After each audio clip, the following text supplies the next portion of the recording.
মুসলিম ভাই বোনেরা, আসসালামু আলাইকুম রহমতুল্লাহ বরকাত। মহান আল্লাহ তাআলা তার বান্দাকে ইবাদত করার জন্য অনেক সহজ করে দিয়েছেন। যেসব ব্যক্তি অসুস্থ, ওযু করতে পারতেছেন না অথবা পানি পাচ্ছেন না এবং জামাতে ছুটে যাবে এমন আশঙ্কা থাকে, সেক্ষেত্রে আল্লাহ পাক তায়াম্মুম ব্যবস্থা করেছেন পবিত্র মাটি দ্বারা। তো তায়াম্মুম হচ্ছে ফরজ তিনটি। প্রথমে নিয়ত করা, আর সমস্ত মুখ একবার মোছা করা এবং দুই হাতের কোনোই পর্যন্ত মোছা করা, এটা হচ্ছে ফরজ।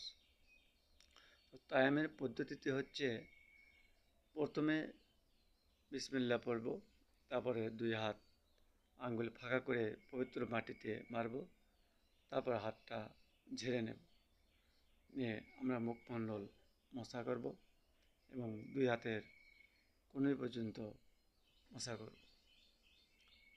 এটা হচ্ছে তায়াম্মুমের নিয়ম।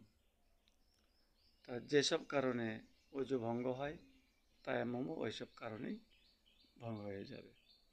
সুতরাং আমাদের কোনো শারীরিক অসুস্থতা অথবা পানি না পাইলে এবং জামাত ছুটে যাবে এমন আশঙ্কা হলে বা নামাজের টাইম পার হচ্ছে এমন অবস্থাতে আমরা শর্টকাটে তায়াম্মুম করতে পারবো এবং এভাবে আমরা নামাজ পড়তে পারবো।